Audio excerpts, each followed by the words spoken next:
Weh, ke atas ke balik? Ke balik. Ke atas ke balik.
Tes.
Attention to all audiences.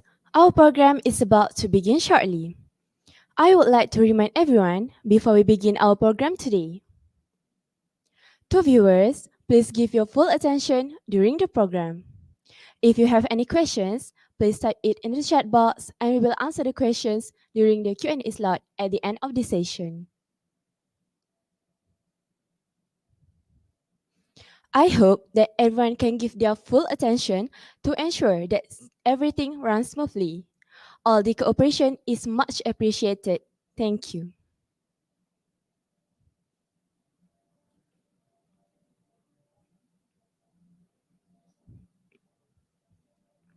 Bismillahirrahmanirrahim. Greetings to all the moderators and panels, also to the participants who are watching through YouTube live stream. Assalamualaikum warahmatullahi wabarakatuh and good morning to everyone. I am Nur Akila Sufia binti Muhammad Shahid, and I am delighted to be your MC for today.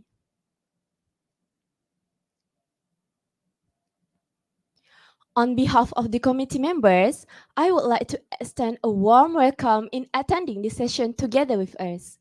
Let me begin by giving you a friendly welcome to the International Student Representative Council's post COVID-19 leadership strategies.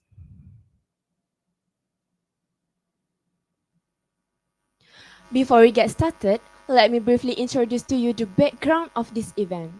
The International Student Representative Conference Post COVID-19 Leadership Strategies is an online program organized by Student Representative Councils of University Technology Mara Terengganu Branch 2021-2022 session using the YouTube and StreamYard platform. This leadership program involves students from 8 different countries and will be held for 2 days from June 15 until June 16.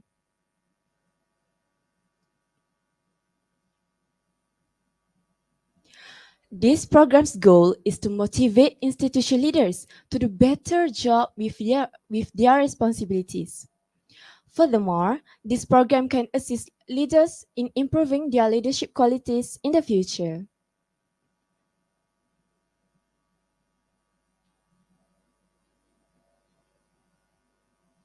We welcome you to our international program that I believe will give a massive impact and broaden our knowledge.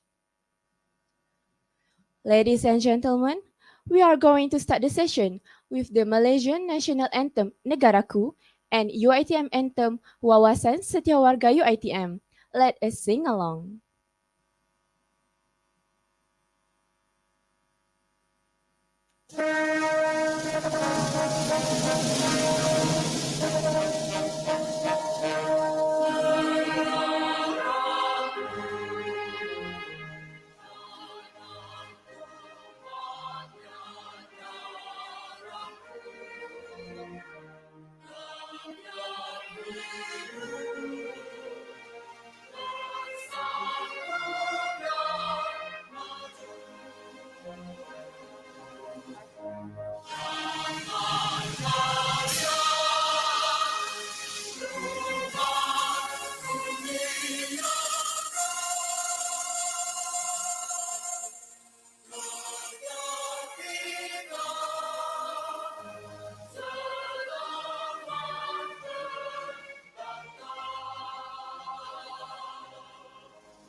Bersatu kita warga UiTM, kita bangsa perkasa, taat dan setia untuk negara, penuh semangat wajar. Kita jangan mudah terlupa pengorbanan perjuangan anak bangsa. Kita jangan mudah terleka kemajuan keamanan yang ada. Kita berterima kasih pada pemimpin-pemimpin negara. Kita rasa penuh bersyukur kerahmatan kemuliaan darinya. Kamilah penyembung pewaris bangsa.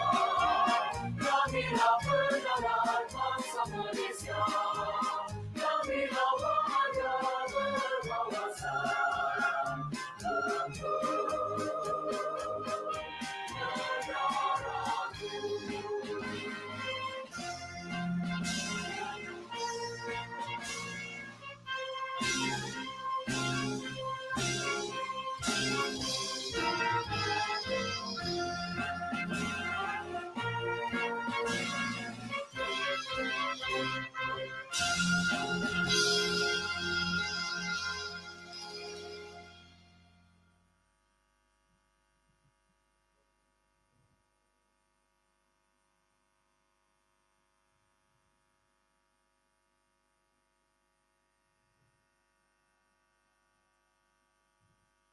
Without wasting any time, let's welcome our Head of Student Representative Council, Mr. Muhammad Muslim bin Muhammad Yusuf, to give a welcoming speech for our event. The floor is yours, Muslim.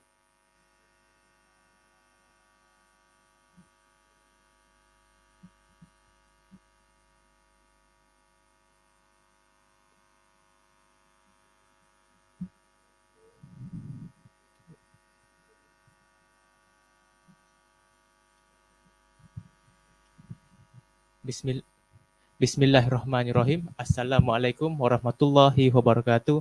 And a very good morning to everyone. First, I would like to welcome all the guests, speakers, and participants from various countries to the International Student Representative Council Conference Post-COVID-19 Leadership Strategies, also known as ISRC 2022. I would like to thank you for our MC today and the organizer for giving me an opportunity to start this welcoming speech. Before we get started, I would like to express my sincere appreciation to to anyone who are involved directly and indirectly to make this program a success. As a head of a student representative council of University Technology Mara Terengganu branch Malaysia, I would like to express how proud I am to my committee members because of their commitment from the first day of this program until now. I know it's not an easy to conduct such a program, especially when it's involving participants from various countries and at the same time without neglecting our responsibility as a student. But against all odds, they successfully able to, to, to make this program a success. Ladies and gentlemen, as we know, pandemic COVID-19 have become a challenge to the world and also give an impact to the student. Students must adapt to these new norms, especially to the new learning platform, which is this online distance learning or the terms we're familiar with, ODL. Mental health and well-being of the college student for this new norm have become a major concern because many of them have stuck at home and doing less in terms of social interaction that led to depression and social anxiety. Because of that, we need to give a special attention to the student mental health after the transition of pandemic COVID-19 to endemic. Because some students with anxiety become nervous to the because some students with anxiety become nervous to socialize with people and some students suffer panic attack when talking in front of many people. So that we as a leader must find a way to solve this dire issue. Ladies and gentlemen, what I want to point out is a good leader doesn't give an excuse, but they improve and adapt. And a great leader is inspired by a challenge, a need, a problem, an issue that need to be corrected because leadership is the challenge to something more than average. Therefore, in this 2-day online conference, we have prepared a variety of informative and interesting sessions with many panelists from various countries. These panelists will share their experience, knowledge, and ideas about their leadership during this post-COVID-19 crisis to the students.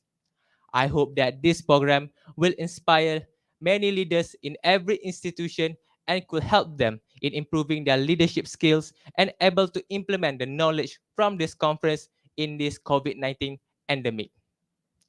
I hope this conference can ignite a spirit of a great leader that could help students gain their confidence, motivation, and encourage them to become a better version of themselves. That's all for me. Thank you. Back to the MCs.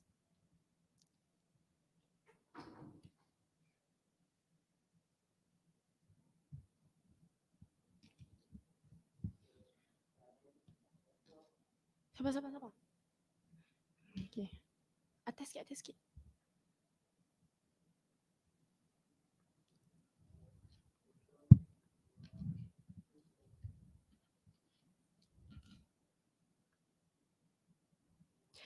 Thank you for the heartwarming speech, Muslim.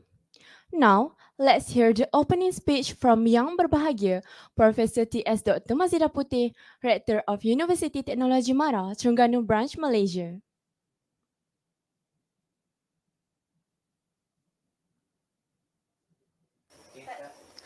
Bismillahirrahmanirrahim. Invited guests, colleagues, members of staff and students, ladies and gentlemen. Assalamualaikum warahmatullahi ta'ala wabarakatuh and warm greetings.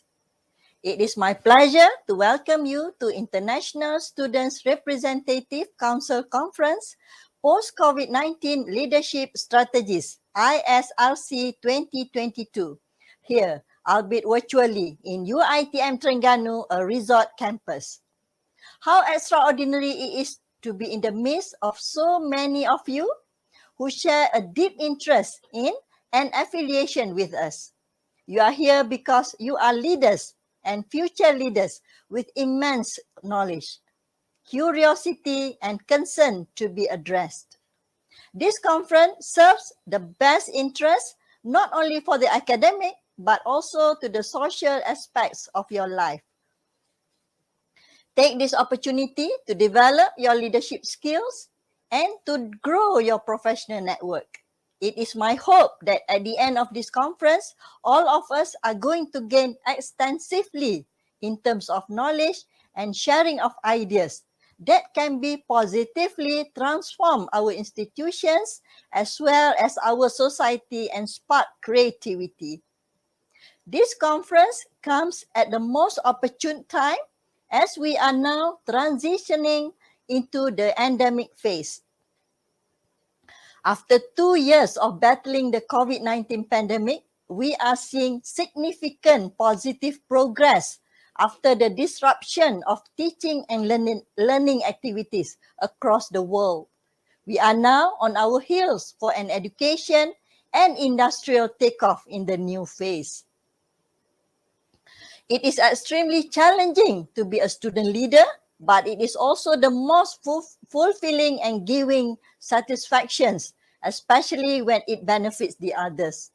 You are now the leading in the new reality with tremendous challenges and requires critical thinking skills. I hope this conference will inspire and empower you on your individual leadership journeys. By connecting all of you with thought leaders and experts, we aim to explore and prepare for the world that you will experience beyond your student life. You need the skills to transition into an ever-changing environment. Obviously, COVID-19 pandemic has forced us all to exercise proactive measures more so as leaders. Leadership is the capacity to translate vision into reality. When there is no vision, the people perish.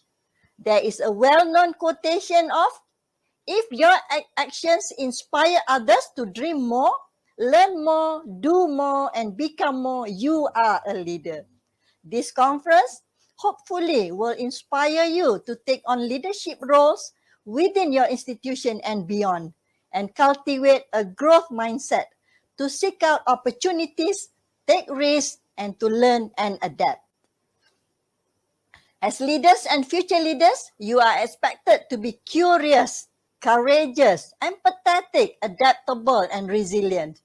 At the same time, you are not to forget to foster fairness and respect, values, and belonging. It is my hope that this conference, as the theme proposed, will explore leadership practices that garner self-awareness, help you develop and maintain resilience, and empower you to embrace and adapt with change to take the lead in a diverse range of situations. Take this golden opportunity to listen, to reflect and learn by doing, as well as create networks, make friends, and branch outside your comfort zone. Most importantly, you will have every opportunity to ask questions and learn from our presenters and participants who bring a rich and diverse range of experience. I congratulate all of you on your commitment to your personal and professional development. Please make the most of your conference experience and stay connected with the wonderful community of student leaders you are now a part of. Not to forget, I would also like to express my sincere appreciation and utmost gratitude to all the committee members who give their full commitments to make this event a success. On that note, it gives me a great pleasure to officiate this program, the International Students Representative Council Conference Post COVID-19 Leadership Strategies ISRC 2022. Thank you.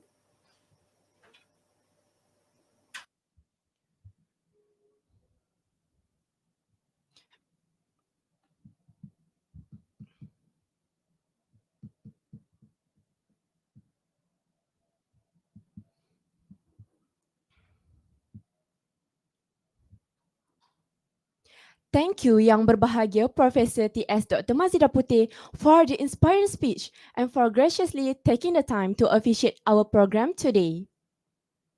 Now, let's proceed with a montage video about this program.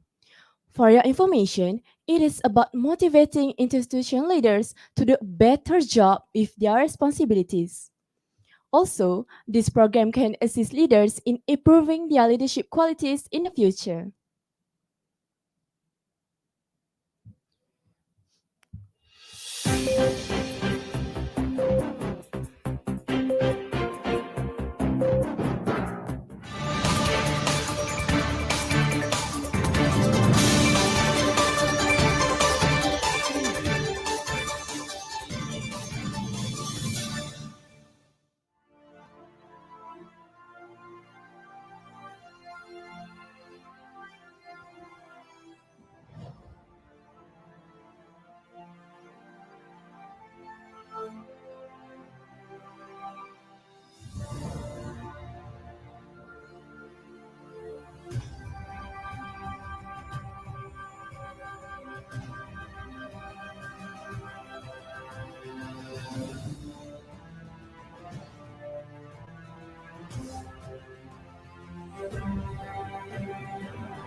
Without further ado, we will start the...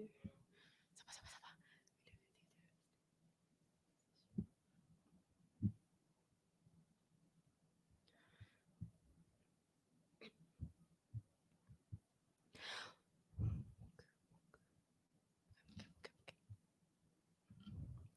Without further ado, we will start the session at 8:45 a.m.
Without further delay, let's start our first session.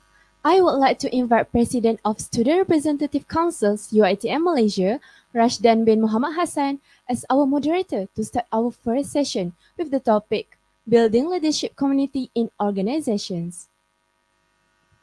Along with Rashdan, there are three invited panelists from abroad comprising Indonesia, Thailand, and Brunei. Allow me to introduce these three panelists. The first one is Siti Zulfa from Universitas Sains Al-Quran, Unsik, Indonesia. Next is Asmawi Usengme from Prince of Songkla University, PSU, Thailand.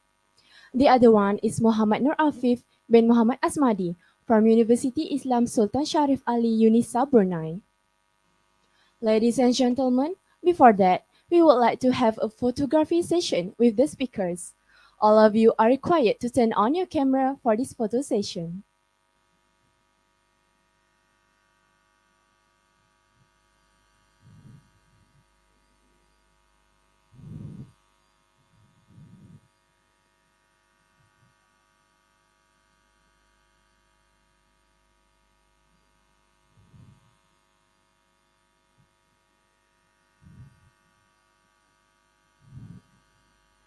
Okay, everyone, let's get ready. 1, 2, and 3, smile.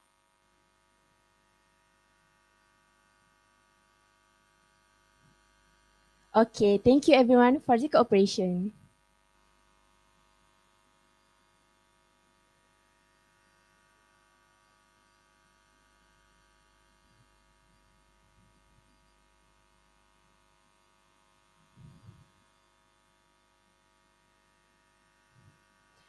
Now, the floor is yours, Rashdan, to start our first session with the topic Building Leadership Community in Organizations. Thank you to the MC. Assalamualaikum warahmatullahi wabarakatuh, and a very good morning to every single one of our viewers today. So it's been a very nice morning today, and I am very proud to be part of this wonderful program made by the Student Representative Council of UiTM Terengganu. And today we are at the Student Representative Council. I am Rashdan bin Muhammad Hassan, the President of Student Representative Council of University Technology Mara, Malaysia, and I'll be your moderator for our first session this morning. And we are going to talk about building leadership community in organization. So when we talk about building leadership, how should we build? Should we build it within individual or as a team, as a community in the organization? And first of all, I would like to welcome everyone, especially to all of our panelists and audience who have joined this wonderful program through our HEP UITM Cawangan Terengganu Live on YouTube channel.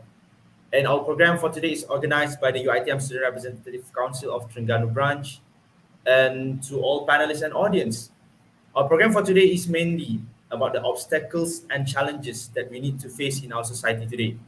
Obstacles may come in different types of event and ways, same goes to the challenges. As well as we know, challenges are what we need to confront to become a better person, not only as a leader, but also as an individual than we are right now.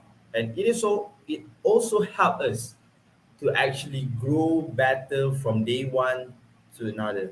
So there's a saying that say that the baby step is very important, or the first step is very important. So to all the audience, let us make our first step to be the better leader, a better individual by joining today's session, and let us enjoy. So, in accordance with the title to be covered, we have brought three amazing panelists that have mentioned by the Master of Ceremony just now, and they are very experienced to talk about our topic today. Let me introduce a little bit about our first panel this morning. So our first panel is from Universitas Sains Al-Quran, Unsik, Indonesia, and her name is Siti Zulfa, and currently she's studying in bachelor degree in English education. She held the position of Vice Chairman of English Education Study Program Student Association 2, or in Bahasa, it is Himpunan Mahasiswa Prodi Pendidikan Bahasa Inggeris 2 HMP PBI 2. She was also a member of Intra-School Student Organization, and in 2013-2014, a member of Flag Hoisting Troop Organization in 2016-2017, and the Vice Chairman of English Education Study Program Student Organization. And announcing our first panelist, Miss Siti Zulfa. Is she here with us? Rita. All right. How are you, Miss Zulfa? I'm pretty good, thank you. Alhamdulillah, it's very great to have you as the panelist for today. So, Ms. Zulfa, let us move to our second panel from Prince of Songkla University, PSU, from Thailand, Azmawi Usingmei. Currently studying in bachelor degree in English language, he also hold position as a leader among students in making a project about public speaking. So, sir, how are you today? Alhamdulillah, everything is good here, and I'm very excited to see you. To be honest, Alhamdulillah. Thank you, sir. Thank you for being here today. And we are going to proceed on our next panelist, and will be our last panelist from University Islam Sultan Sharif Ali UNISA from Brunei Darussalam. So everyone, let us meet Muhammad Nur Afif bin Muhammad Asmadi, currently studying in bachelor degree in business management. I guess we are in the same courses because I am studying in business management in international business. And he holds a position in EXCO of Entrepreneurship Unit for Faculty of Islamic Economics and Finance. And it doesn't end there. He also involved in being Pembimbing Rakan Remaja, PRR, as the EXCO student body of the faculty and Majlis Perwakilan Pelajar UNISA for the 21 and 22 session. So how are you, Mr. Muhammad Nur Afif? Alhamdulillah, growing better every day. I'm actually looking forward to meet you guys, for this session, and I'm looking forward for the sharing session. Yeah, next. Yeah, I'm very delighted to hear that, and thank you for coming today, Muhammad Rafif, and also to all the panelists from Indonesia, Thailand, and also Brunei. So we have four countries here. I'm from Malaysia, Afifa from Indonesia, Ismail from Thailand, and Afif from Brunei. So before we continue our agenda this morning, I would like to remind all viewers to press the subscribe button on the YouTube channel, HGPUITM Terengganu branch, and to make sure you guys doesn't miss anything and to follow the various programs that will be organized soon. So now it is time for us to move to the first session for today, which is building leadership community in organization. So before that, I would like to remind all the panels, every question you guys have approximate 10 to 15 minutes. So I'm very hoping that you guys will be presenting well. So I guess all the audience can't wait for our session today. So let us talk with our first panel from Indonesia. So Miss, in your opinion, does age matter in building leadership? So as we know today, when we talk about age, sometimes people will say, oh, you're too young for this, or oh, you're too old for that. So in your opinion, does age matter in building leadership? So the stage is yours. Okay. So, in my opinion, age doesn't matter in building leadership because, as we know, that no matter how young or how old you are, you can be a leader as long as you are having a great commitment and determination in leading the company or the organization to reach its goals. And because of that, we have to be able to place ourselves to be an individual that is ready enough to be a leader at any moment as possible. So whether we are 18, whether we are 20, whether we are 25, whether we are the youngest or the oldest among others in organization, we have the chance to be a leader. Because maturity and experiences and knowledge in organization is not determined by how old we are.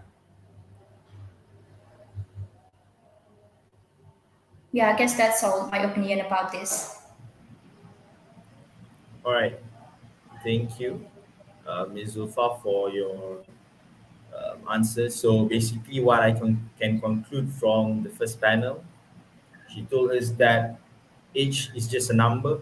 So it doesn't matter where we are, where we come from, what age are we.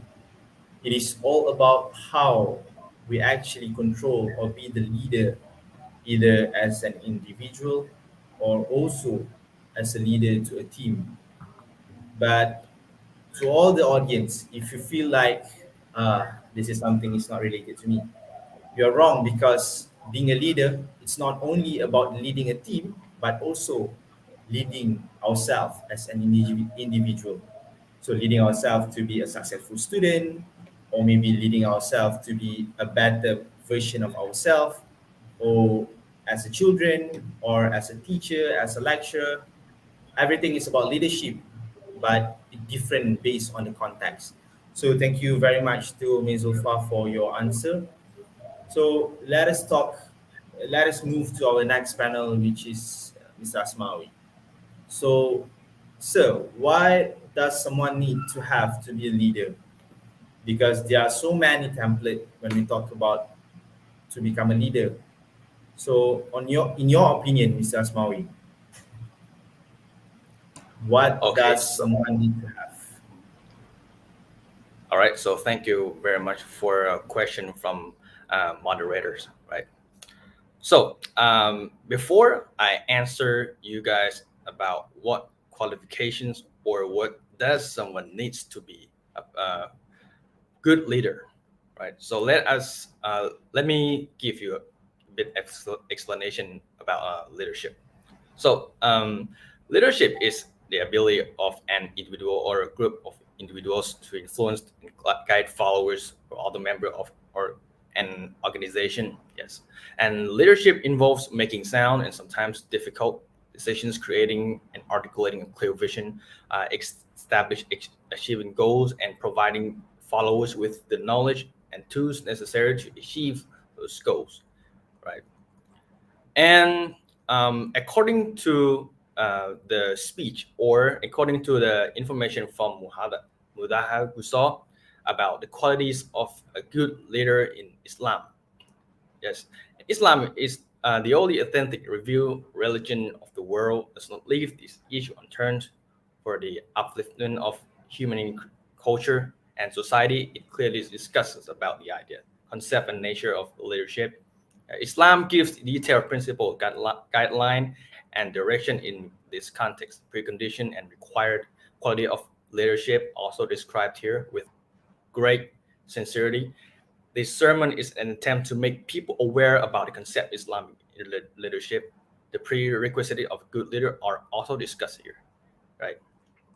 And also, in Islam, as you know, it's also mentions and stated many things about leadership. For example, I will give you the example from what Allah Subhanahu wa Taala said stated in Quran, as and in Surah 21, ayat 73. And we made them leaders, guiding by our command. And we inspired them to do good works and to observe the prayer and to give out charity. They were devoted servant to us. So this is the first example of the statement from Quran. Yes, so this is also clearly mentions that Islam requires and seek good leaders among ummah or society. And another statement from Quran, it states that indeed Allah commands you to return trust to their rightful owners, and when you judge between people, judge with fairness. What a noble commandment from Allah to you. Surely Allah is all hearing, all saying, from Surah An-Nisa ayat 58. So in this statement, in this quotation from the Quran, it's clearly state that people have to judge with fairness, to be decisive with fairness, to be fair with people. So this can be considered as one qualification to be a good leader in Islam, right? So for me personally, I will tell you an experience about my leadership, right?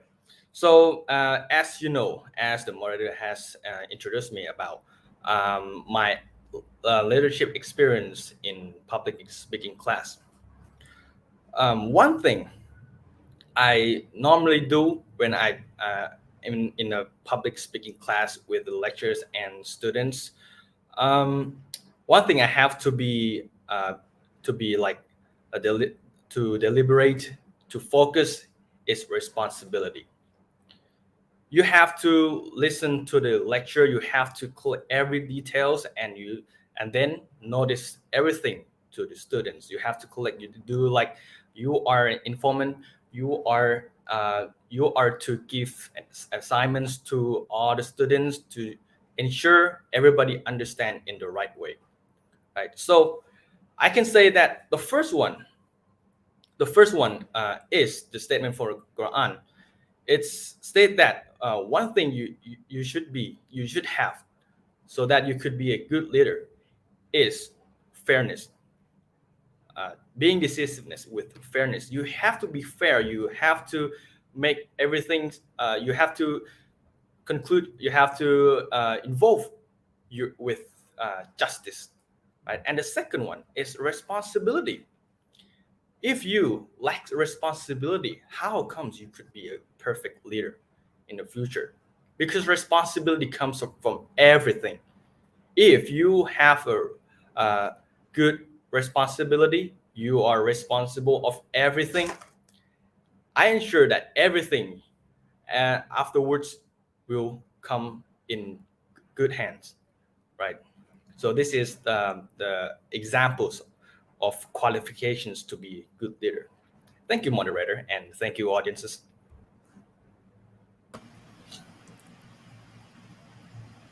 All right. Thank you, Mr. Asmawi, for I think such a wonderful answer.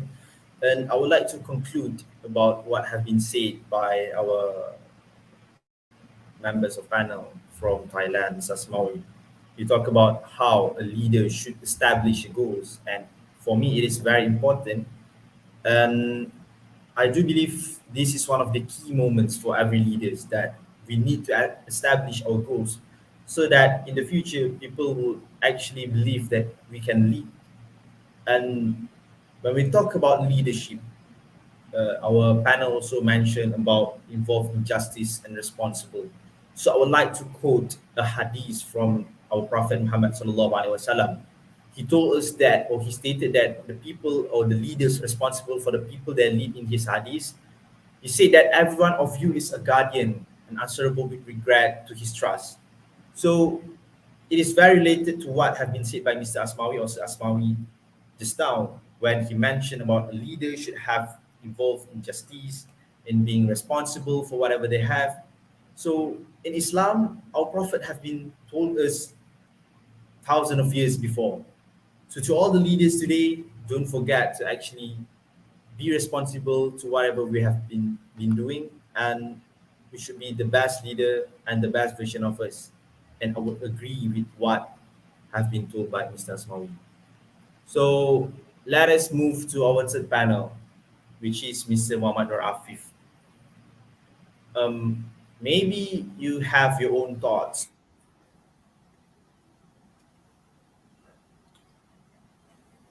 on Yep. Absolutely. Alhamdulillah. Thank you to Sir Asmawi for covering the Islamic part of leadership. Well, now I would like to share my humble opinions regarding the requirements to be a leader.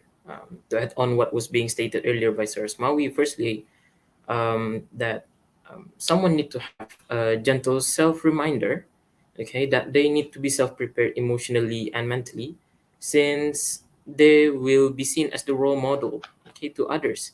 Hence, by having the courage and good intention to be the voice that everyone can use to help raise out their opinions and suggestions, okay, are one of the requirements of being a leader.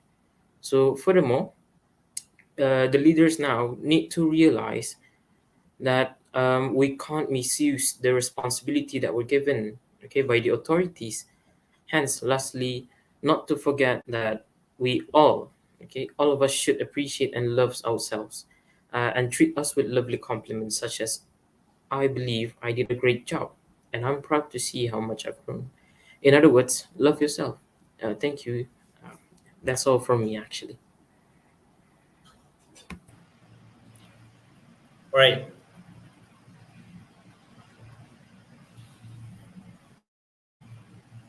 Thank you, Mr. Narafi, for your answer. Maybe, Mr. Narafi, I would like to maybe ask you more question. When you talk about we as a leader, we need to hear the voice of our people, or maybe respond to what our people have been saying.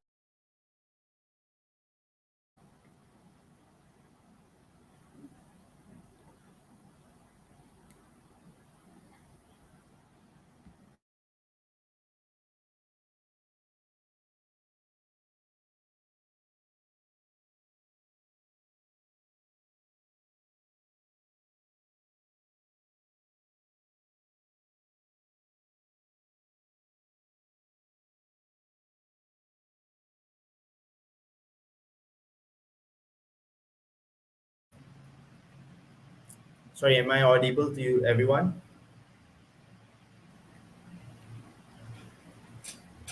All right. Sorry for the problem caused. There's a slight technical problem. So you've told us about how we should respond to the voice of people. So maybe as a student leader, how should we, as a student or maybe as a student leader, need to respond wherever there's common issues within the students? Okay. For me, in my opinion, we as leaders we need to be more observant in a way, more observant of what being caused in what in front of our eyes actually.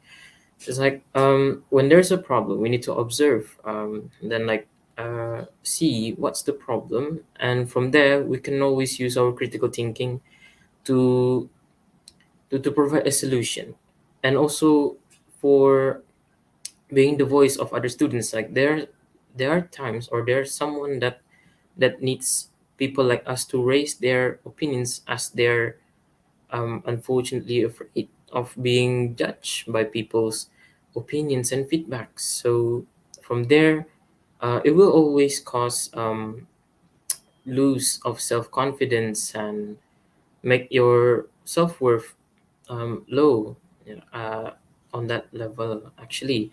So from there, it's best that we approach that person. We ask what's the problem, we communicate and provide them a solution, and use our voice to voice out their opinions. Because for me, in my opinion, everybody's opinions are need to be listened more, because uh, I don't want them to feel unappreciated and not be heard as well. And that's my opinion regarding the question.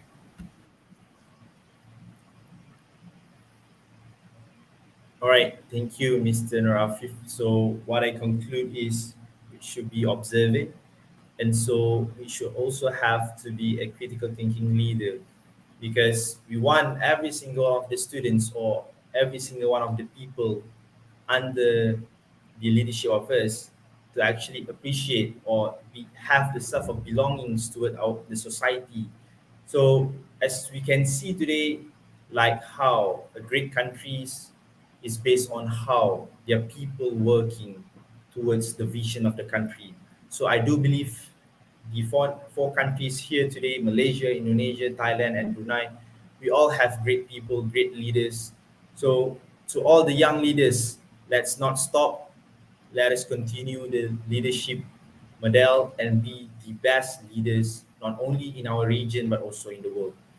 So let's moving on to the first panel, back to the first panel. So Miss, what are the qualities of a good leaders? So maybe you can tell us more about that. Maybe a great leaders need to have to be a dictator, maybe on your opinion, or they need to be someone that can have a great negotiation skills. So, on your opinion, do you have anything, the qualities of a good leader, based on your opinion? Okay, so talking about a good leader, leader is usually defined, and most of people understand this. Leader usually defined as someone who lead or command a group, organization, community, or country, right? That is the very basic definition that most of people understand. But in this case, I would like to share some of the definitions defined by successful business and successful authors in the world about leadership. So first one, we got Bill Gates. So Bill Gates once said that in the next century, a leader is someone who empower others. Second, we have Warren Bennis. Warren Bennis once said that leadership is the capacity to translate vision into reality. The third one, we had Peter Drucker. He stated that the only definition of a good leader is someone who has followers. And the last one is John Maxwell. He said that leadership is influence, nothing more, nothing less. Those four definitions were the definitions defined by successful businessmen and also successful authors in the world. But I'm pretty sure that among those definitions, we can still find something that still make us confused and feel simply don't agree with it. So here, let's break them down into several explanations. We go back to the Bill Gates first. So Bill Gates said that in the next century, leadership would be about a leader who empower others, right? Empower others. Leadership and empowerment are actually two things that connect each other, if you agree with that. But in this case, empowerment in leadership has to come to a clear end. If not, there will be high probability for a leader to misuse his authority or power. The simplest example is the misleading superiority or seniority in organization. Well, actually, that is the thing that we need to avoid when we run an organization or when we join an organization. So, actually, leadership is not all about empowering others. It's not all about empowerment. In this case, a good leader is someone who can use social influence and social significance and also a constructive and supportive superiority to others. If I would like to give a more detailed explanation, it would be like when we hear the word superiority, it always comes to our mind that it is connected to bullying, isn't it? Like a senior bully a junior. That's what common things happen in organization. But in this case, a supportive and also a constructive superiority is actually a good one because seniors basically have more experiences, have more knowledge, has more maturity in organization. They know more than the junior because juniors are new members, right?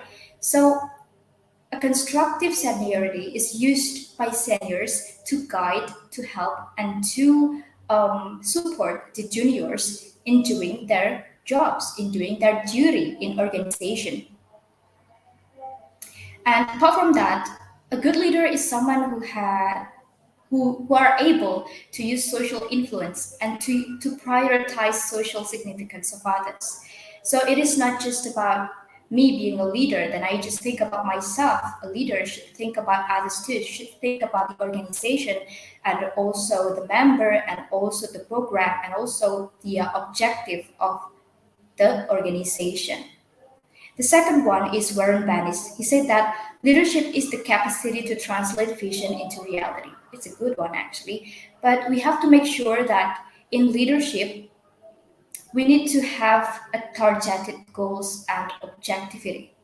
Objectives. I mean, we need to clear our mind with a clear objective of where this organization is going to be. What are we going to do in the future and what the results of the organization that we want to reach.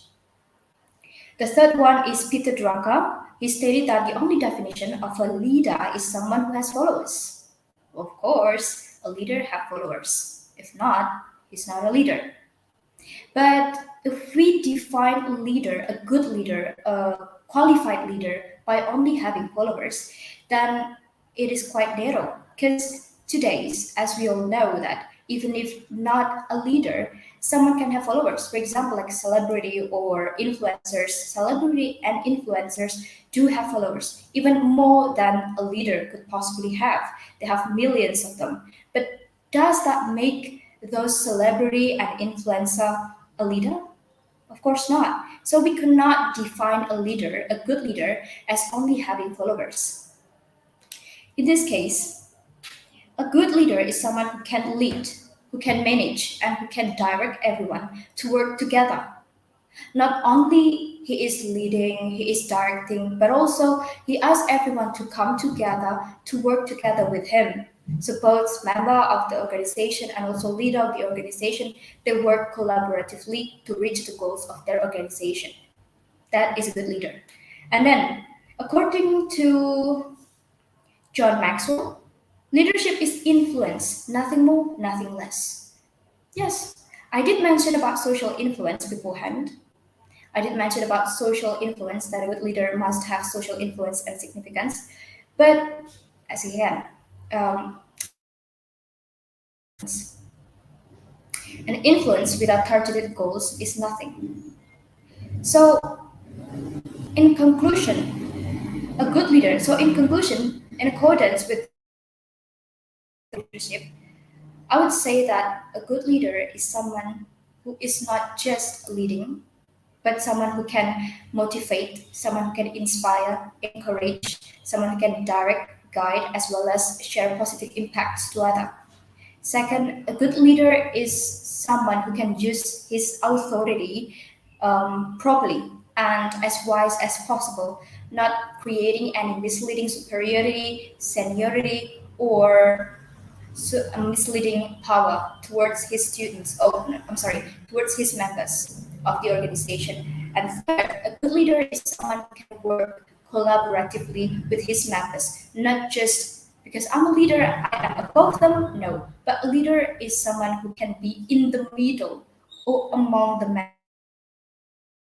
Both the members of the leader on or the leader must work together with no exception. And the fourth one, a leadership must be a leader. A good leader must have a clear vision.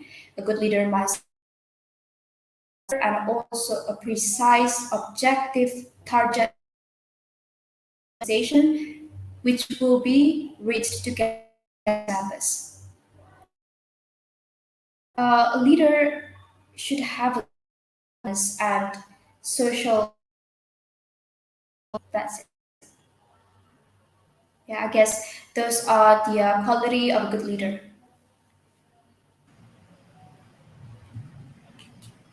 All right. Thank you, Miss Siti Zulfa, for your wonderful answer. So maybe I can point out some of what been said by our first panel, which is to be a leader, we need to have social influence, social significance, to have a constructive or supportive, to be constructive or supportive. And a leader is someone who are among the team members, not someone who feel like, oh, I'm the boss now, or I'm the one, the number one this in the team, so I need to have more than the others. So I think I would want to quote what one saying that said, when we before we become a leader, success is about ourselves. But once we become a leader, success is about bringing others together and be successful together. So I guess that's how we as a leader, especially during this pandemic situation, we have so many things that we should think about. So to be a great leader is someone that enables others to act. Not only he himself or she herself being the one that who can do everything, but also how he or she bring the other, he or her team members to be with him or her to be successful in the future. So I would like to also maybe ask the next question to Mr. Asmawi. So maybe you can tell us how we can help others to become a leader. Is it by showing the example or by just giving them books and let them read and do whatever they want? Or yeah, what are your thoughts when we talk about how we should help others to be a leader? Okay, so thank you very much for the question, Mr. Moderator. So I've been thinking about this question: how can you help others to become a leader?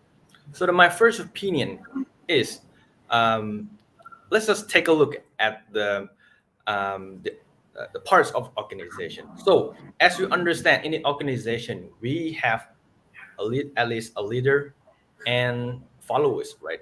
Or teamworks, as we see in many questions. So like some examples of countries. So if you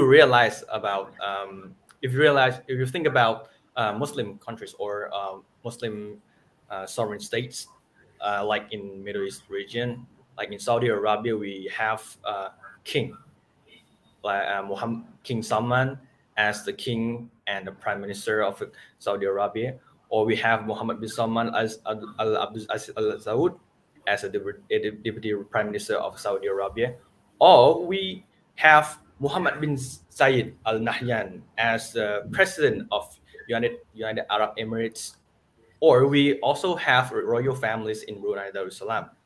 So every country's everything I have just stated has at least a leader in the country, right? So when we think about this, we usually realize that a leader must include followers. If you realize like the leader or the president of a country, of course we do have people to follow, right? So the first thing I just want to tell you, or I just want to help to become a leader, is being good followers. Being good followers. So one important things I realize is the best part to be a leader. Why do I say this? Being a leader being leader must be supported or assisted by good followers. For example, if a leader assigns something to teamwork to followers, follower must follow everything a leader has assigned, has given. Like if the followers don't do something the leader has assigned, then we will return to ask themselves why did we choose this one as a leader, right? And another thing is responsibility. As I answered the earlier question, responsibilities can be used among a leader and followers. Why should I say this? Because responsibilities has many factors, and many factors will build a good responsibility, and a good responsibility will build a good leader and followers. For example, let's just say being punctual as a is as a good responsibility. Being punctual. When I tell you to come to work at 8 a.m., you have to come right on time. If you are late, then everything will fall down. Like my first, like I tell you about my experience in public speaking class, as I said, right? One problem or one negative scenario I faced during being a leader is that most followers don't follow the right time, or they are not punctual at the time I always assigned. When I assign some works them some when I assign them some works to do, and um, and they don't comply and they don't complete within the given time I assigned, that will follow many several problems, right? Because if you are a followers, you have to do everything the leader has give you to do. In many organization, I believe that many followers must follow every regulations leader has asked you to. If you comply this, if you do this um, task, then you can be a good leader. Because if you can do this, you can do everything. You can make yourself capable in responsibilities. Then when you are a leader, you will know what to do, right?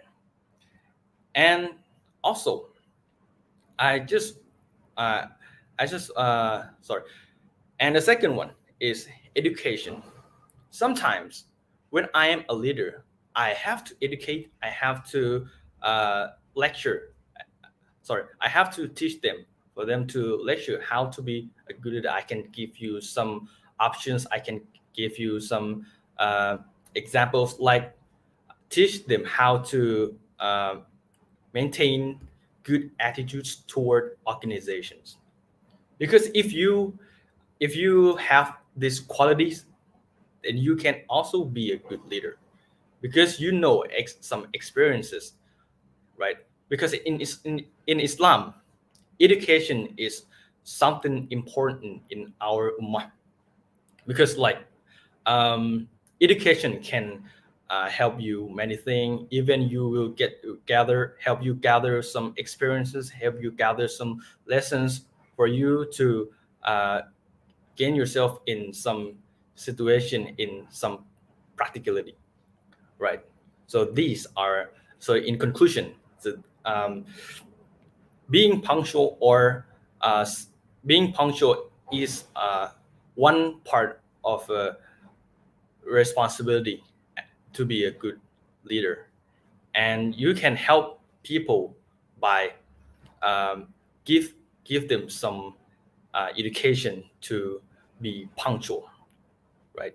And the second one is education. Teach them, tell them how to be, or you can teach them how to be a good, how to be a good follower, so that when you are a leader, you will understand that why should you require um, good follower as a leader.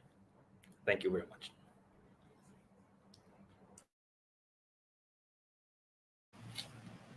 All right. Thank you to our panel, Mr. Asmawi, for the fantastic response. And there's two things that been said by Mr. Asmawi, which is to be a great leader, we need to actually be punctual and also to have a great education. So I can say from Surah Al-Anbiya, ayat 73, leadership in Islam is rooted in belief and willing submission to the Creator, Allah subhanahu wa ta'ala. And we made the leaders guiding our command and inspire them to do work and to be observe the prayer and to give it out charity. They were devoted servants to us. So when we talk about leadership, every single religion in this world have their thoughts on leadership. But as we know, our Prophet Muhammad SAW is one of the best leaders in the world that been taught not only by the Islam communities but also by every single one of the people in this world. So when we talk about punctuality, education, these criteria are there on our Prophet Muhammad SAW. So maybe we can make him as one of our example to be the best leader, but by using our own version. So let us move to Mr. Nur Afif, our third panelist. So, Mr. Afif, what do you think of someone who has the confidence at suppressing their opinion but not as a leader? So, as we know, sometimes there are some people that would like to talk, but when we ask them to be the leader, they would refuse to accept that. So, what do you think about that? Do you have any comment, or maybe you have experienced this, you as a leader, and maybe you can also share your experience with us? Okay, sure. That would be lovely. Okay, so basically, um, with humble respect, I've been there too. I've been there where I was refused. I refused that I was given the authority at first when I was doing my A levels. The reason why I refuse is that I feel like I need more time. I need more time to cope with everything, especially with my studies and also with people, because everyone comes with full of surprises and challenges that's gonna be upcoming for me, and somehow uh, huge respect to the tutors that I have back then, that they understand me, that I need more time. And once I'm ready, I would love to go into that field. And Alhamdulillah, I was given the opportunity, that I was being the pembimbing rakan remaja back then. I only volunteered to be a follower because I wanted to see how leadership works actually, how management works, how planning works, because leadership is a new thing for me, absolutely.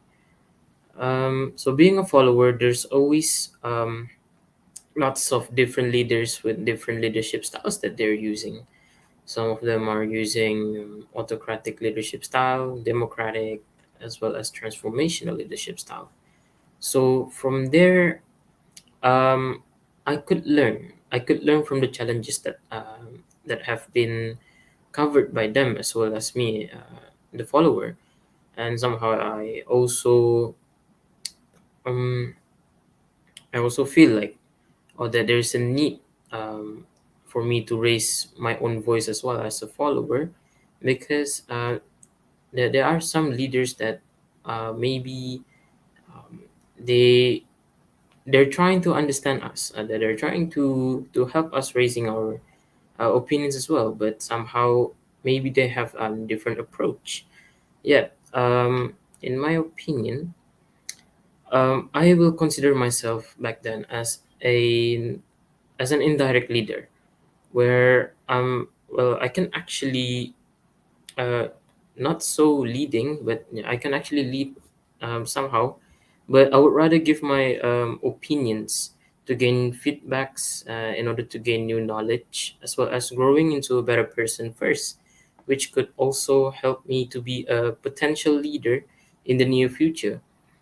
Hence, from there, I was given another opportunity to be a leader this time, and it's actually a new thing for me. And at the very least, uh, I've prepared. I feel like I've prepared enough, emotionally, mentally, and of course, when I say emotionally and mentally, it consists of emotional intelligence. Okay, whereas I have to be willing to accept other people's opinions, despite it might uh, it might not be good in the eyes of others. So therefore, it shows that um, these indirect leaders, they are willing to learn from their experience, and this could might help them along the way, to make wiser decisions in the near future, and could help them grow their emotional intelligence, their planning, and as well as enhancing their management skills as a leader. Thank you.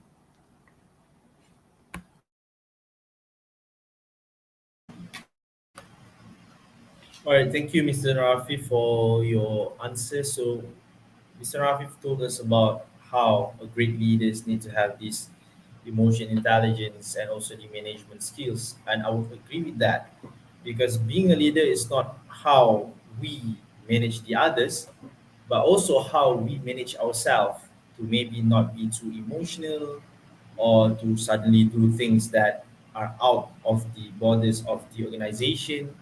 So, yeah, it's very, very important. And as you know, to be a great leader, that someone who can control their emotion, because once you are in an organization, emotion is something that we need to know how to implement when and where, because sometimes you might be angry at something but we should not show it because it might affect the effectiveness of the organization. So it depends on the situation.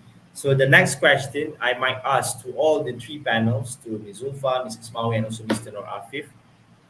So let us start with Ms. Zulfa. As a leader, what do we need to do if there's someone in your team who can't tolerate with others? What should we do? Should we cast them or help them? And when we talk about in the context of today's leadership skills, where we talk about during this pandemic situation, because every people have their own responsible, their own things to do. So as a leader, what should we do when there's someone like this in our team?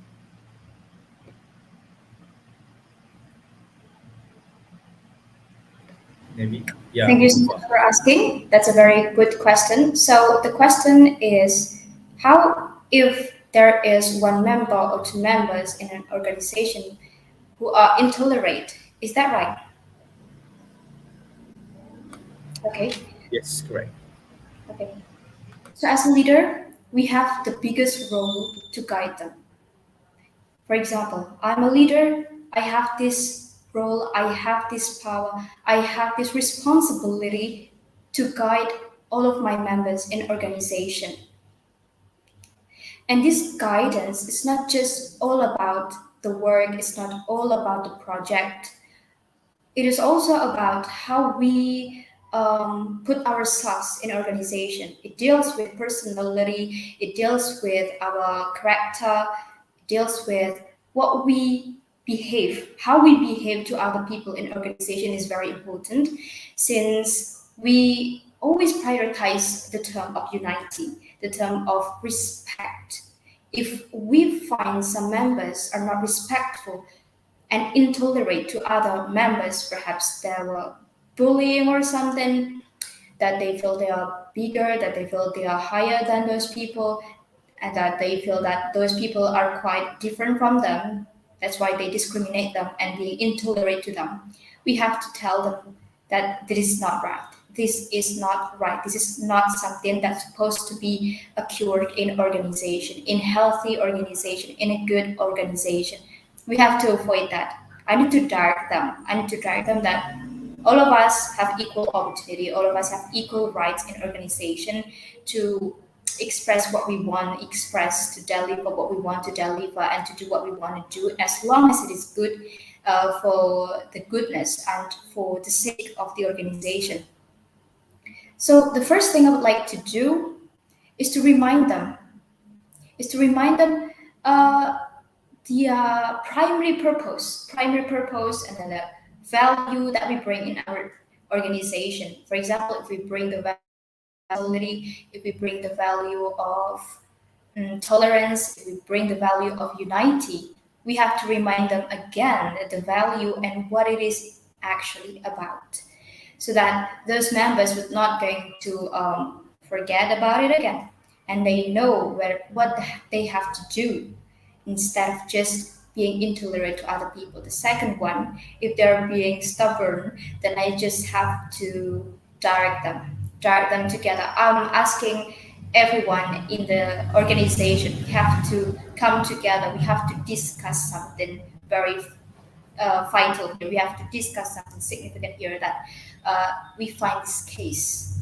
that our organization is now suffering from the word that can separate us, that can be dangerous to our unity. That we have to come together. We have to make a consultation. We have to do our best to work for every single one of us. And second, we have to, and the third one, we have to embrace everyone, the one who is not being tolerated, and the one who is being intolerant to other people. We have to build a connection, reconnect everyone. We have to make sure that everyone can understand the position. Everyone can see that in this organization we are all equal, that we shouldn't do any kind of the things that dealing with being intolerance. I guess that would be the method that I would like to do. Oh, of course, one more thing. We can do something called bounding. Bounding is something in organization that we do regularly to make sure that we have a stronger relationship. We build more relationship, we build more interaction, we connect to each other so that we grow a stronger feeling towards one another, and that can allow us to do our job, to do our duty in organization better. And also we can use this bounding activity to avoid any kind of intolerance thing in the future. Yes. I guess those are the things that I would like to do as a leader to avoid and to deal with this matter. Thank you so much.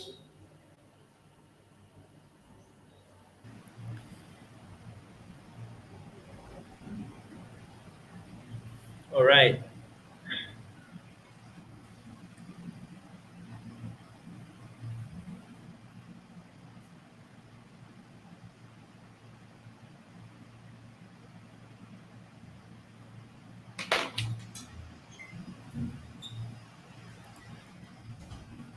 All right, thank you to Ms. Zulfa for the explanation. She taught us about how to have this bonding session and also to always remind them what are the vision, the goals of the organization or the society, and value, tell them the value. And I would say that sometimes we should also value them for whatever they've done because for some people they might need something to feel appreciated by their leaders.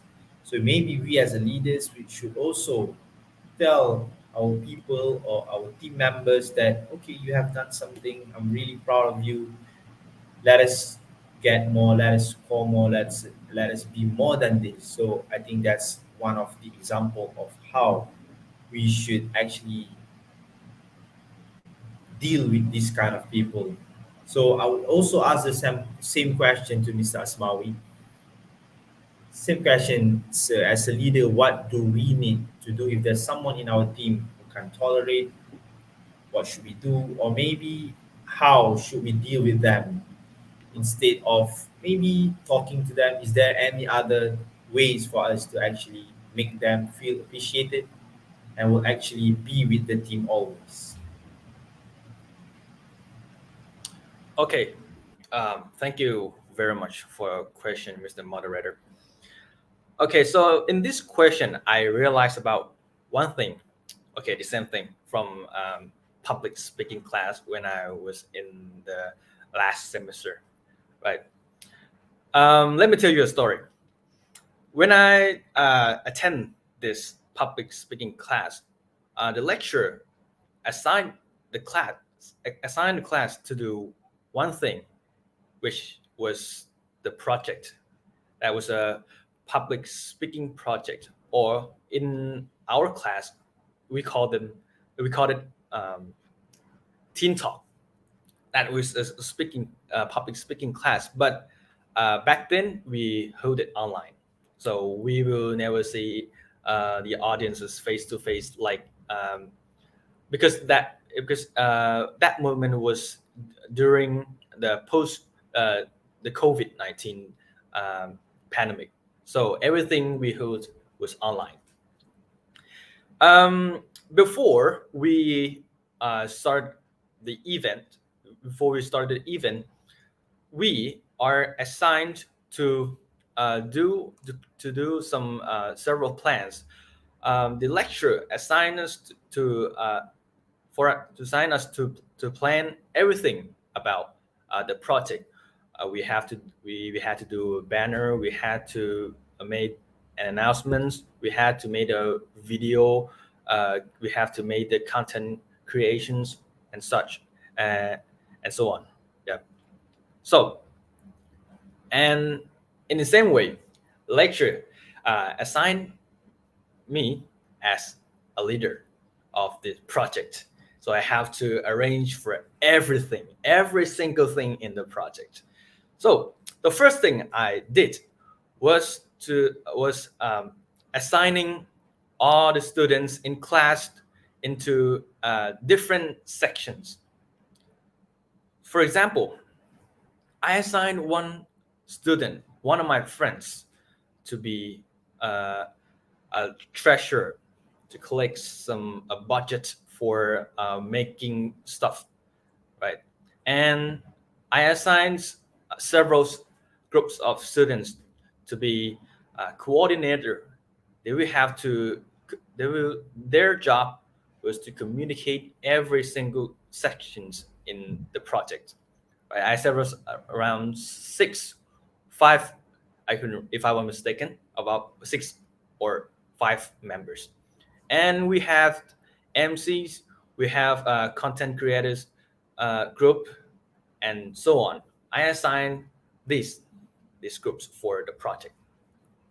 And the negative scenario, the problems about that similar to how to say tolerations or tolerating, is that members of each sections lack experience to do something. Like the first problem I faced was that uh, some members were not close to each other. Yeah, they were not close to each other. So every time they did some works, they lack good communication. That's just a problem, and these problems relate to why everything was not right on time, or as I said earlier in the earlier question, it was that why people why weren't people not punctual at the time when I was a leader. Yeah, this problem will contribute to many several problems afterwards. So the first and very first thing is that they were not in good communication when in making of the project, right? So I got one idea after I did the project, after the project was successful. The idea I I got from my friend was that I need to assign one of the how to say specialists to each different groups of the sections. For example, if to make it clearer, um, there's one section of the project which is content creator or groups that make video presentation. The first the first problem I see is that none none no members in this group were able to make a perfect video. So one solution I made one solution I made, right, is was that I assigned one who is capable of making video, who specialized making video, if to make you understand, uh, into the group, so that this person were able to educate, were able to teach how to make perfect videos. That's the idea I got from the consultant, and it turns out it went well, because everybody knows what to do. Everybody knew what is the next task, or and so on. Different. It turns out it was different from the first time I faced the problem, right? So I did like this with every single section in of the project.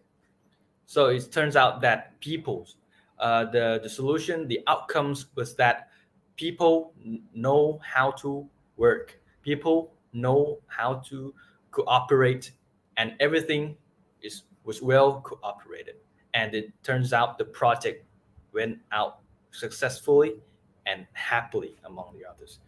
I don't know if this answer is quite similar to the question, but I assure that this case might help answer the question, because the word tolerate and the word cooperated or and such is quite similar, and the problem is quite related.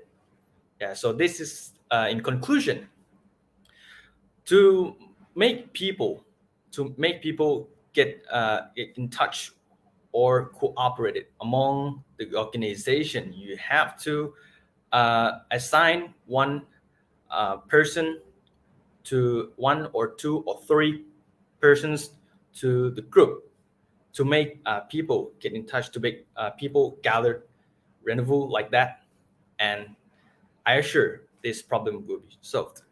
So thank you very much, the moderator and audiences for your attention.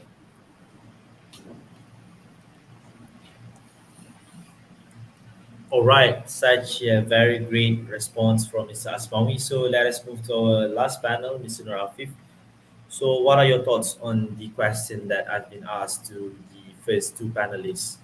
When we talk about someone who maybe have a slightly different idea from the others, or maybe someone who actually maybe have their own vision to achieve, but because of the team have something else, so he or she would not want to participate in that team. So, do you have any idea or anything that you want to share about this thing? Okay. So for in this situation, it is actually normal for different people to have different opinions regarding something. So of course, in a team, it's not always we're in the same boat, but actually we're having different mindsets, different opinions, and different ideas. So from there, as a leader, we should understand the differences between our teammates. So what can this person do for the team? Okay, so basically,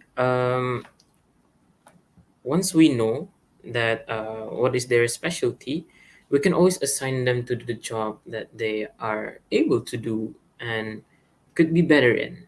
Okay, so for example, I'm in a I was once in the Pemimpin Rakan Remaja, in the media unit specifically.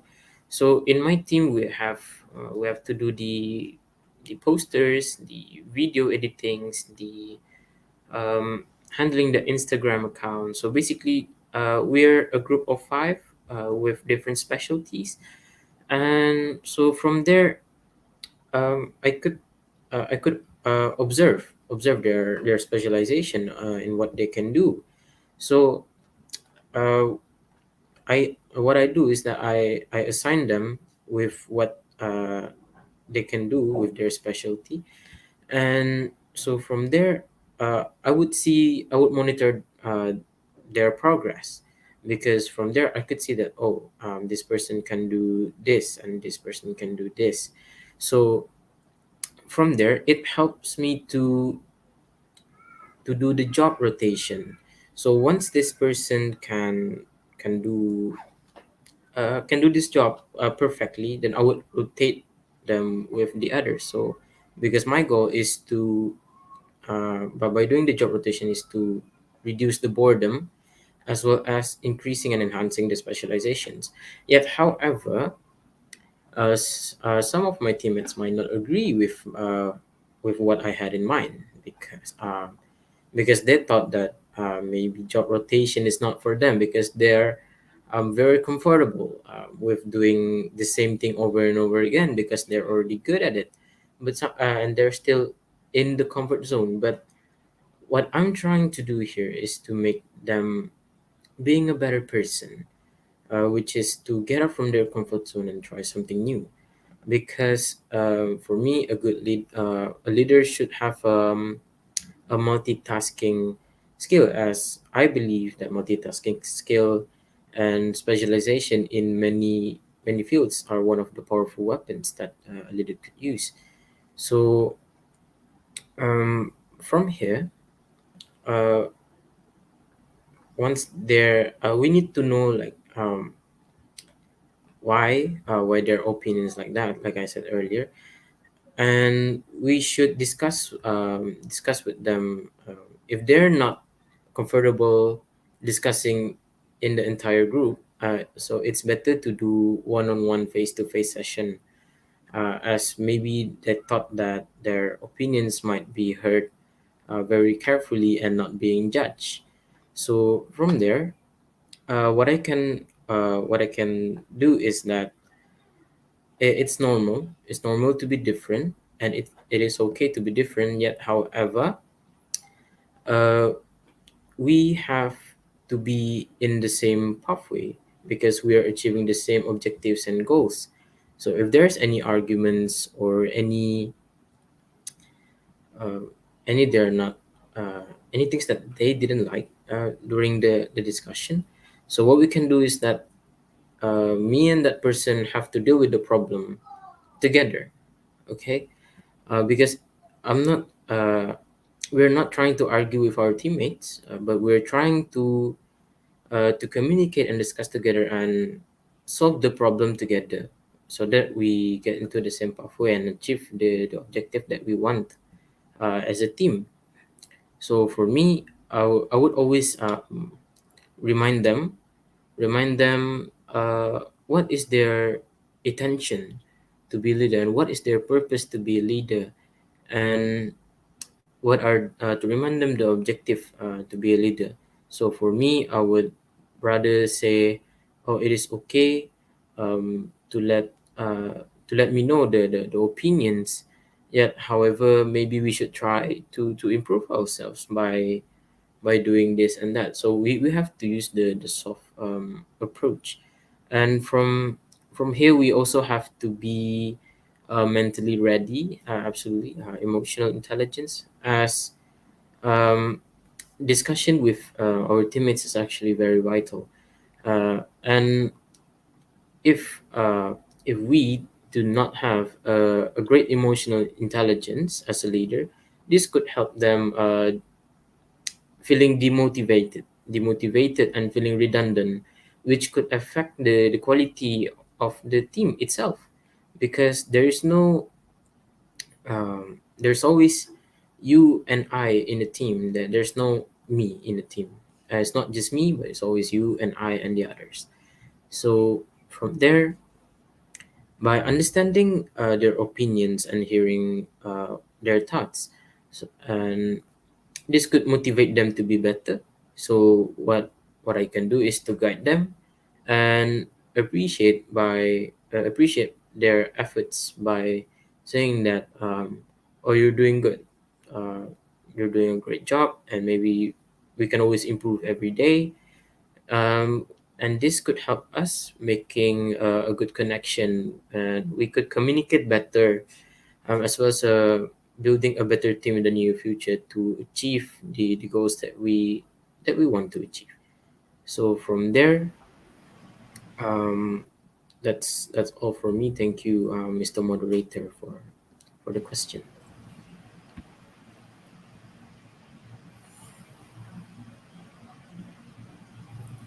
All right, thank you to Mr. Narafi for your explanation. So I do believe that what has been said by Mr. Narafi is that we should not let them be in their comfort zone, which I would totally agree with that, because when someone is in their comfort zone and they feel that they have everything, that is where the good things will turn bad. So to all the audience, you may actually ask question in the chat box, and I'll be reading your question. But we have approximately 30 minutes left, so we will proceed to the comment section, which I'll read. The first question from Hannah Sophia. So she asked that, I wonder if an introvert can be a leader. So maybe is there anyone who wants to answer this, or should I pick a panel?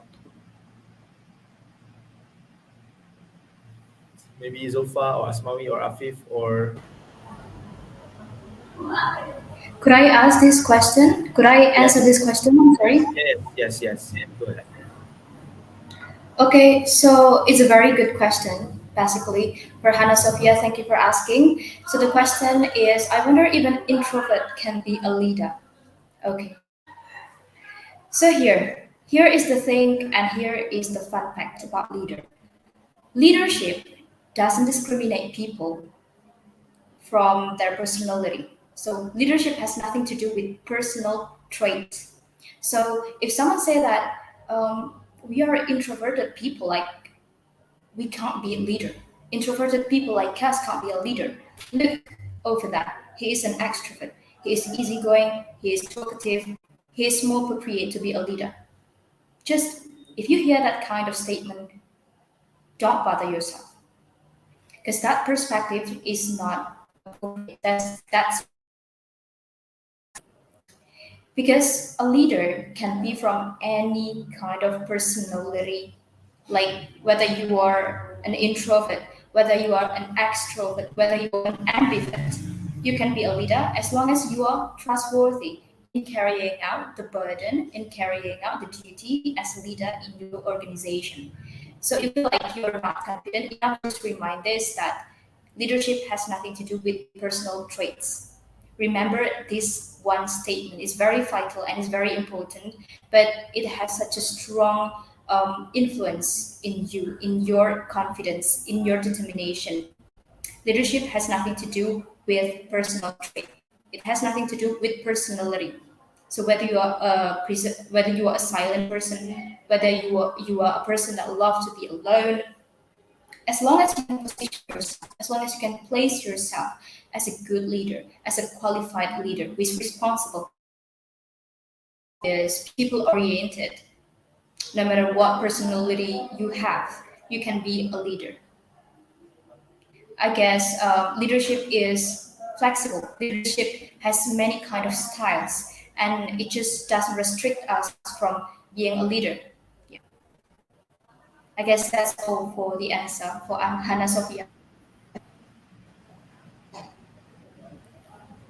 All right.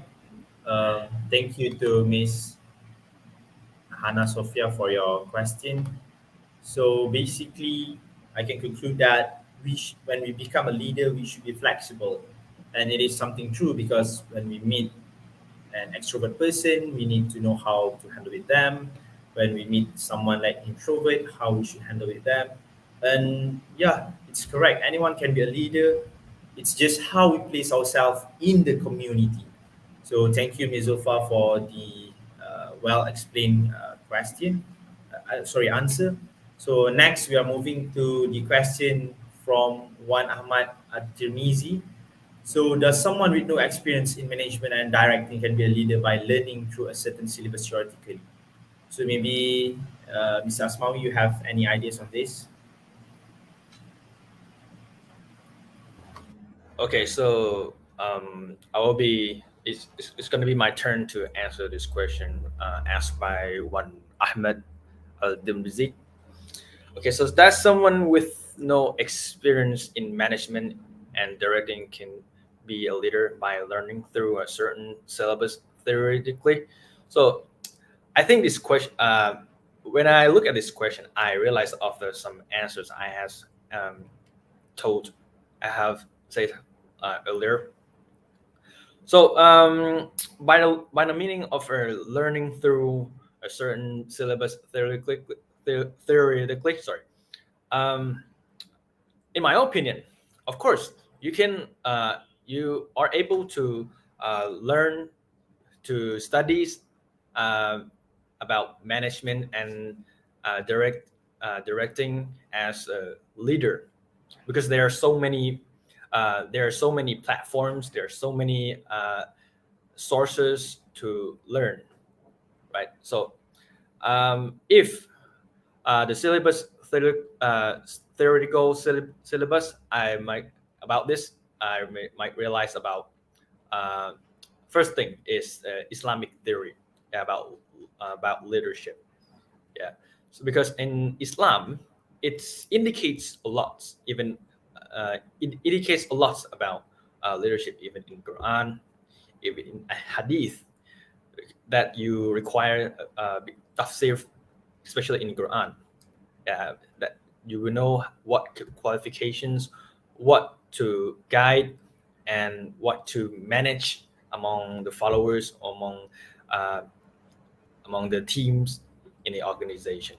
Or you, if you are a student, if you are high school students, you are can apply some faculties in some universities. For example, you can apply for the faculties of management, or you can apply for faculties of political sciences if you are to apply for a job related to um, politics, because because in political views you see that everything you do will contribute and relate to leadership. Or if you are interested in business, you can apply for faculty of management science, because if you apply there, you will get to know some typical theory about business management, how to organize your business. If you are, if you want to be a shopkeeper, if you want to work in some business, or if you are interested in uh, managing, uh, how to say, cryptocurrency, everything will relate to leadership, because you have to organize. You just don't organize yourself um, among teams or followers, but you also want to organize with yourself, because if you start lead yourself, then you are able to lead everyone else. Yeah, so this is my answer. Thank you very much for your question. All right, thank you, Mr. Asmawi. I hope that Mr. Asmawi answered what Mr. Wan Ahmad Tirmizi asked. And let us move to the next question. And the question is from Adriana Patricia Kairobari, where she asks about, can I know what inspired the panels to be a leader? So maybe I'll ask Mr. Muhammad Rafif, since you are also the Majlis Program Pelajar in your respective university. So what does really inspire you to be a leader? For me, first of all, what inspired me to be a leader is because I've been in a position where I feel like my voice needed to be here as well. So for me, I want to be a person that want to hear uh, everyone's opinions and help by guiding them and raise their opinions, so that if they can't use their voice, okay, to raise their opinions, then they can use my voice instead. So for me, being judged here and there, it's quite normal, but for them, that they that can raise their opinions, um, they would seek help from those who have the confidence and who have the um, who have the voice that they can actually be heard to. So from here, that is where I'm actually inspired to be a leader, so that many people will be more appreciated. Okay, and this could help them know their self-worth, as well as know that they are being listened.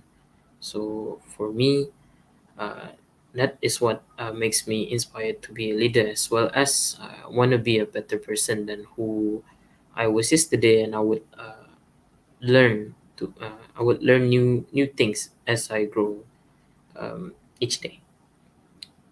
Yeah, thank you for the good question, Adriana Patricia.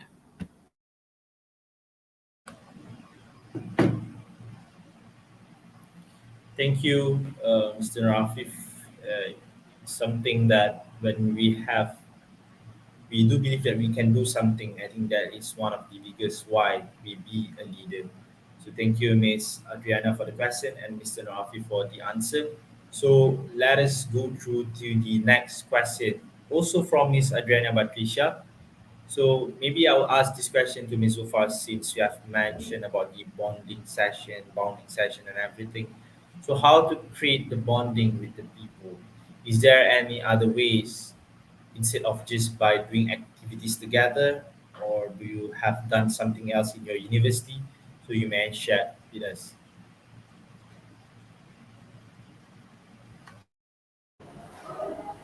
Okay, so another question from Adriana Patricia. Thank you so much for asking. This is such a great question. How to create bonding with people? Bonding means interacting and connecting, right? Well, in our organization, we had this one activity that is called upgrading and bounding. Upgrading and bounding is an activity, it's a regular activity done by us to create a greater interaction, greater relationship among the members of the organization. So we kind of go to somewhere we've never went before, somewhere we've never visited before together. And then we kind of doing some activities like having fun, doing some games that is mainly proposed to create this kind of bonding between the members. And after that, we discuss something in common, something like interests, hobbies, purposes, both personal from personal people and also from the organization itself. So it's kind of a talk day. So it's kind of a fun day for all of us to be able to have have fun, have fun somewhere out there, somewhere out of the campus, somewhere out of the university, and we created some kind of different kind of activity than before. So usually we do something administrative. We do create projects. We do conduct projects. We we are busy enough with the project and project and project. And this time we have to spend some time with our members, like individually, to create this kind of bonding among people. And the second one, as you know that every single of the member of the organization are different. They have different personality, they have different character, they have different interests, they have different perspective. So what we do here as a leader is to make them work together. As I said before, we have to work together collaboratively as a team. So in this case, I would like to mix and match the members. For example, if we do some artwork, so for example, if we have a project artworks, like we provided some dancing, singing, and reading, or even drama show performance. We as the participant, we as the member of the organization who provide this kind of show has to work together. But in this case, we have to mix people up. For example, if a group of people is reserved people, silent people, we have to mix them with the one who talk a lot, with the one who are talkative and easygoing, so that when we create this kind of a group, we can make sure that everyone participate, and everyone can share something that's never shared before. Everyone can create more interactions and more communication between one another. So, in conclusion, we have to create this an activity. You can create it with your own team in your organization, which can allow us to be more closer, to be much closer, to love and more understand each other. Here we do upgrading and bounding, and then the second one we can do max and reach team. So I guess that's all that I can say for this one.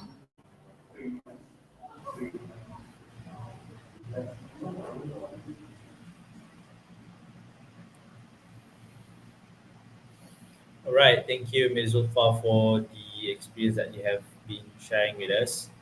So let us move to the next question, which is we talk about, can I know the panel's leadership style and how they lead others?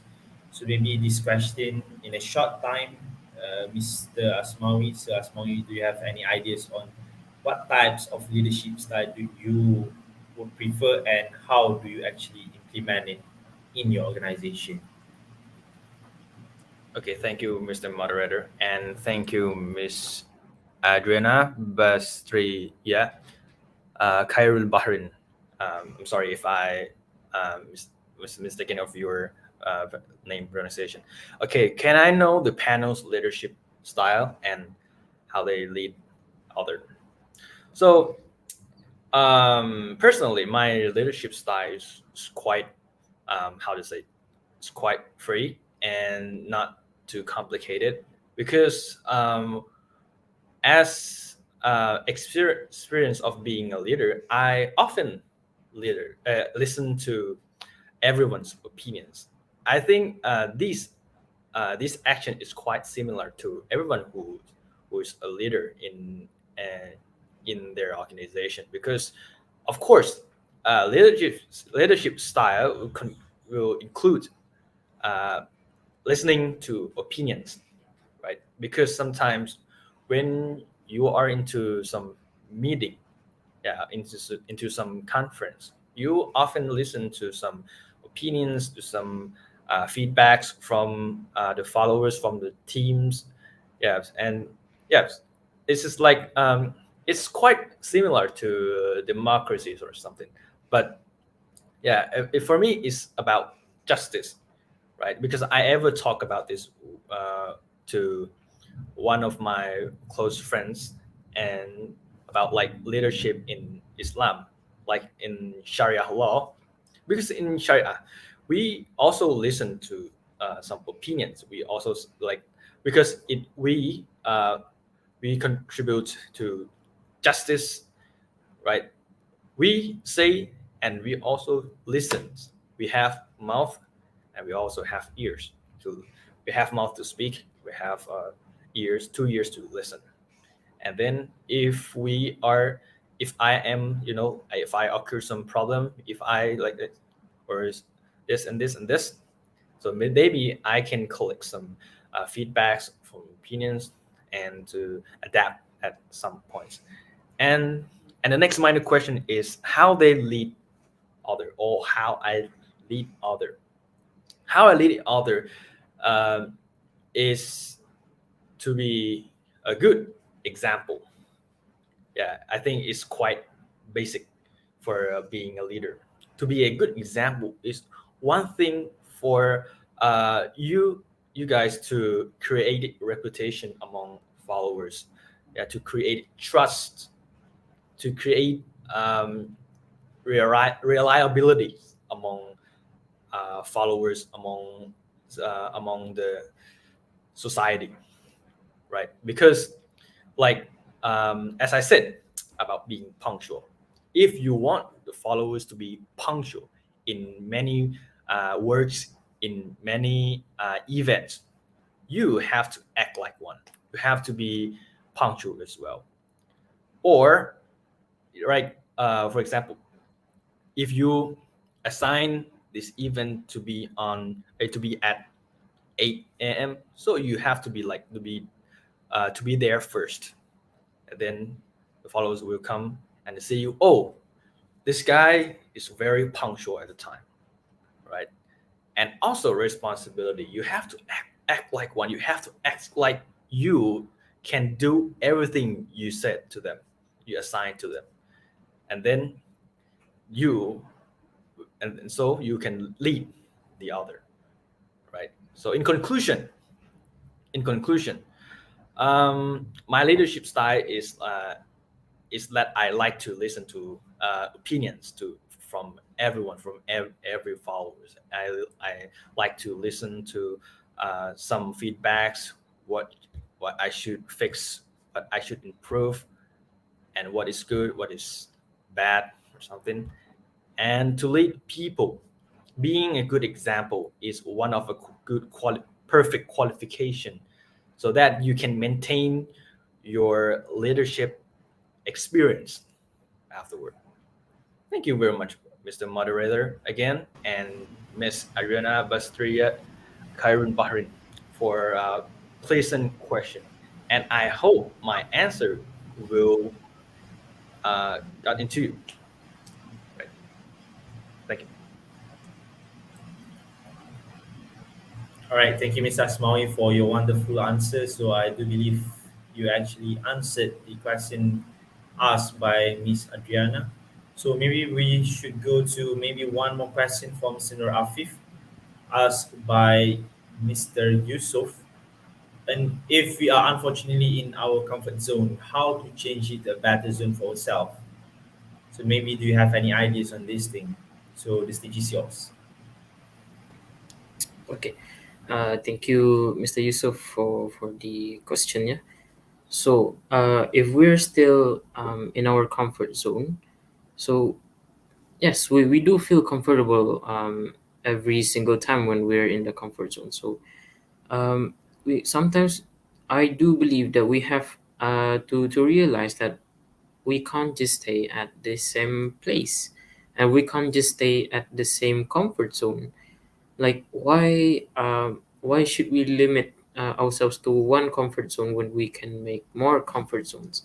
So that doesn't mean when we have to go out from our comfort zone, that means you're like in a not so comfort zone. So what we can do is that when we were given a new zone, we have to cope with it and accept it and make it comfortable for ourselves. So from there, how to change it to a better zone is that we have to improve our attention. Uh, is it we're doing this uh, for the organization only or for ourselves, and as well as to make the organization better? So from there, um, we have to do it for ourselves first. Okay, we have to improve our attention, that I need to be better. I need to be better than who I was yesterday, and let's make this a new, better comfort zone for me to improve, for me to grow into a better person. Okay, so from there, this could help you realize that you can specialize in many things. So, for example, you can actually just your specialty is actually just writing newsletters without any interactions with people. So you're basically just being in the comfort zone. Yet, however, let's say you were given a task which is to do a newsletter as well as interacting or making an interview with the uh, with the other people. Okay, so that might be um, a new zone for that kind of people. So from there, we have to cope it, and we have to be proud of ourselves that we were given this opportunity to be better. And so from there, we can learn and specialize in different fields. So from there, you can do a newsletter as well as making new relationship, making new connection, and improve your communication skills with others as well. So from there, inshallah, this could help us to become our this comfort zone become a better zone for ourselves. Okay. Thank you, Mr. Yusuf, for the wonderful question.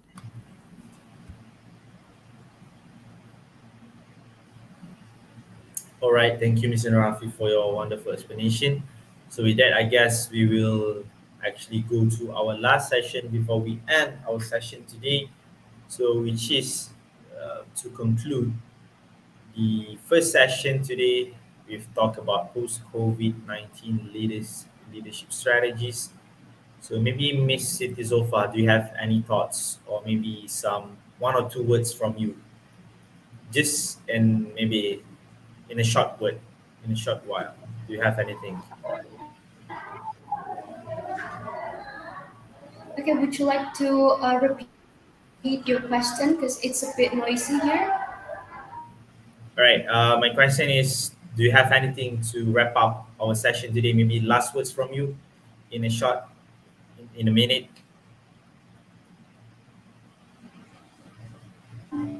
All right, so about leadership. I would like to take a quote from Kevin Cruz. He's a blogger and also a great figure in leadership. I would like to say that as a leader could use social influence to just organize the effort of other. But leadership is about maximizing the effort. It's not like, hey, let's line up and get to the top of the hill or something. But rather, hey, see that hill over there? Let's see how fast can we get to the top, and I'll buy you the first round for anyone who can beat me up then. So that's it. All right. Thank you, Ms. Siti Zulfa. Maybe Mr. Asmawi, do you have anything? Your last words? Okay, thank you, Mr. Moderator. Okay, so the few words I want to say to all of you guys is that it's not just us three who can be a leader, but it's you guys, all of you guys. It's everyone who can be a leader.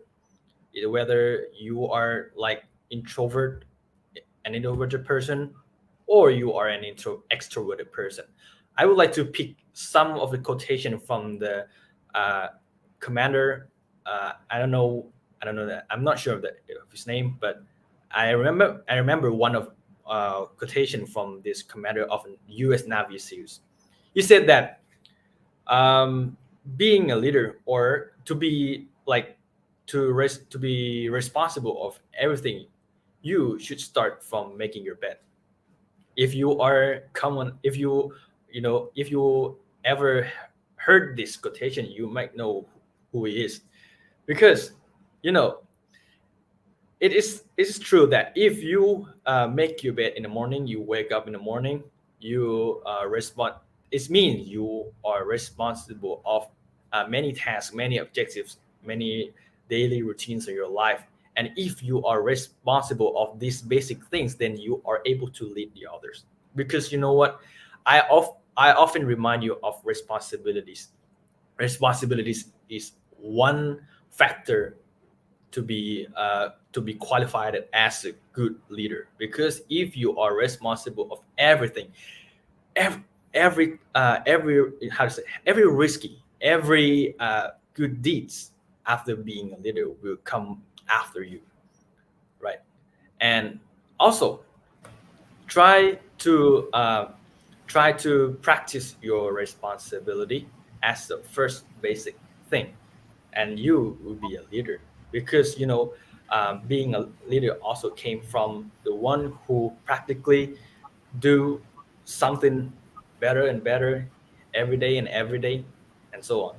So in Right. conclusion, responsibility is one factor why you should you should have to be, so that you could be a leader in some days. And I hope you guys, I hope that one day you will get to know how to experience being a leader, because everybody should have this leadership skill, leadership attitude in the future. Why you get into working career or even in the education.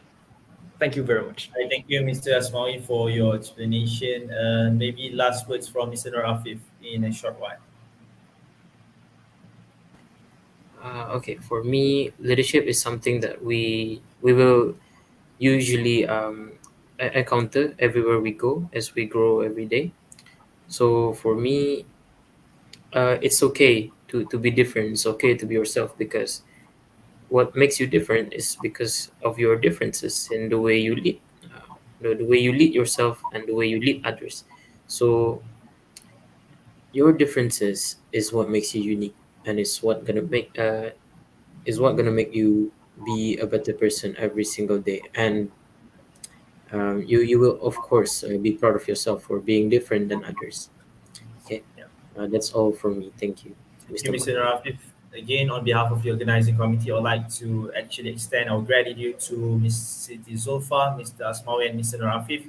And to all the audience, we would like to thank for your time. And also sorry to all the audience who I have not read your question. Maybe we will answer that in the next session. So before we end the session, I would like to thank again to every single one of you for participating today. And thank you to all our amazing, wonderful panelists for sharing your opinions. And it's sad that the first session has come to an end. We will take a 5 minutes break. But before we end, I would like to share five level of leadership. First, it is because of our position. Why people want us to be the leader? Because of our position, because they have to. Next is permission, because they want to. Third is our production, because what we have done to organization. Fourth is people development, because what we have done to them. And lastly, pinnacle, because who you are and what you represent. With that, I am Rashdan Biman Hassan from University Technology Mara, Malaysia. I'll end the session. Assalamualaikum. Thank you. Bye bye. And see you guys in the near future. Thank you. I'll pass back to the MC.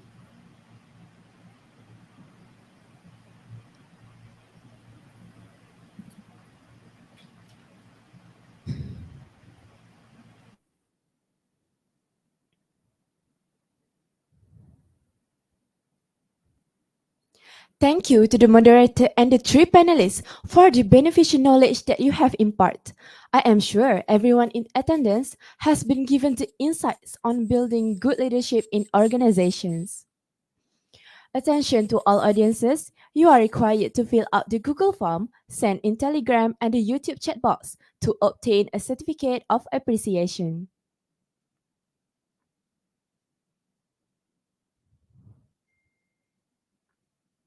Ladies and gentlemen, we will take a 15-minute break before moving on to the next session to replenish our energies by drinking some water. You are welcome to return at 11 a.m. to begin our second session, which includes a very intriguing topic.